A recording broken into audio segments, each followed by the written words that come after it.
You ever been so deep in the friend zone, you start giving her dating advice about guys like you? Yeah, that was me. I wasn't just in the friend zone, bro. I was in the friend basement, doing plumbing work, unpaid. And I used to think I was a nice guy. I thought if I just listened, supported, showed up with a coffee when she had a breakdown over Kyle, who ghosted her, eventually, she'd see me. Like, see me. She didn't. She saw a therapist with snacks. That's what I was, her emotional chiropractor. And here's the wild part. Deep down, I was pissed, but I couldn't say it, couldn't show it. Because nice guys don't get angry, right?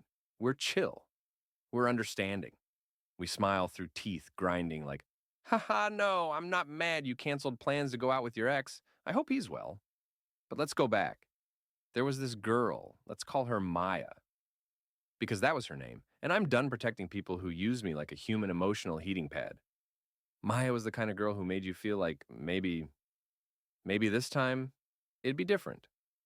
She'd laugh at my jokes, text me at 2 a.m. about her dreams, hug me longer than necessary, tell me I was the only guy who really gets her. Brother. She practically built the IKEA shelf of my delusion and handed me the wrench. So I leaned in. I was like, all right, play the long game. Be there. Be kind. Don't be like those other guys. She'll see. You know what she saw? The next guy who treated her like an afterthought. That's who she saw. That's who she chased. And it broke something in me.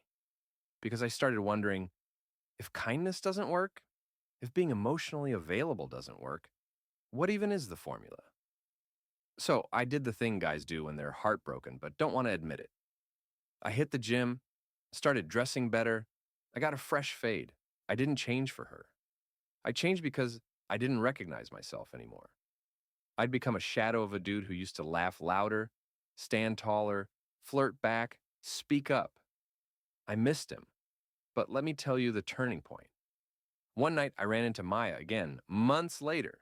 She hugged me, said I looked different. I said, yeah, I'm not your therapist anymore. She laughed like I was joking. I wasn't. She asked if I wanted to get coffee and catch up. And old me would have said yes so fast I'd trip over my own dignity. But new me? I looked her in the eyes and said, I think I'm finally full. She looked confused, so I said, for years I poured into everyone else's cup, hoping someone would notice mine was empty. But now I've started filling my own. It tastes better. That was the first time I ever saw her speechless. And no, this isn't one of those stories where she chases me later and we fall in love. This isn't a romantic comedy. This is a resurrection. Because what I found wasn't her. It was me. And look, I'm not here to bash Maya. She never made promises she didn't keep. I made assumptions and romanticized her kindness into commitment. That's on me. That's the friend zone trap. You're not in it because you're too nice. You're in it because you're not honest. You're hiding your real feelings behind safe smiles and polite gestures, hoping they'll read your mind. But no one's gonna fall in love with your silence. You want out the friend zone? You gotta get out of your own fear first. Let me tell you about my boy, Andre. This man was like a walking Hallmark card. Big heart, soft eyes, playlists for every emotion. He was obsessed with this girl named Lila. She'd call him crying at 1 a.m. He'd Uber to her apartment with gummy bears and tissues. And every time I'd ask him, you told her how you feel? He'd say, she's not ready. I don't want to scare her off. Scare her off from what, bro? The truth? She ended up dating this dude named Chase.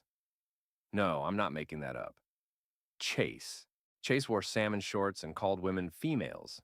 Andre was wrecked. But he never blamed her. He blamed himself for never taking the shot. So one day he sat her down and he told her everything. It didn't end with a kiss. It ended with a clean cut. She said she never knew. She cried. He hugged her. Then he walked away. And now, that dude is the happiest I've ever seen him. Not because he got her, but because he got free. There's power in owning your feelings, even if they don't get returned. Because rejection stings. But self-betrayal, that rots. Here's what nobody tells you. Getting friend-zoned isn't about being unattractive. It's about being unavailable to yourself. You're so focused on being what they need that you forget what you want. You play it cool. You become predictable. You're the safe one, the helper, the fixer. You know what's attractive? Boundaries, self respect, knowing when to walk away from crumbs because you know you deserve a meal. Look, I'm not saying become a jerk. I'm saying stop living on mute. If you feel something, say it. If you want more, ask. If they can't meet you there, leave. Because the longer you stay in something half hearted, the more you lose your whole self. And I get it. The fear is real. The fear of ruining a connection, losing what little closeness you have. But you're not really close if you're hiding. That's not intimacy, that's performance. You want to be desired? Start desiring yourself enough to stop chasing people who don't see you. Start showing up like you're worth being chosen, because you are. Not after a glow up, not after a haircut, not after you get your money right. Right now, as you are. But here's the kicker: you got to believe that before anyone else will. Because you teach people how to treat you by what you tolerate. You accept breadcrumbs? They'll never offer the whole loaf. So I stopped performing. I stopped begging to be picked. I picked me. And you know what happened after that? The same people who ignored me started circling back. The same girls who said, "You're like a brother to me," started sliding in the DMs with, "I miss our talks." But by then, I wasn't hungry for that anymore. Because once you taste real self worth, fake affection doesn't hit the same. So, yeah, that's how I went from friend zone to desired, not by changing who I was, but by owning who I am, unapologetically, loudly, clearly. So, if you're watching this and you're deep in it, feeling invisible, waiting for them to notice, here's your sign. Stop waiting. Stop hoping they'll wake up one day and fall for you. Fall for you. And if they don't, walk. You're not here to be someone's backup plan, emergency contact, or emotional support animal. You're here to be loved, chosen, desired, fully.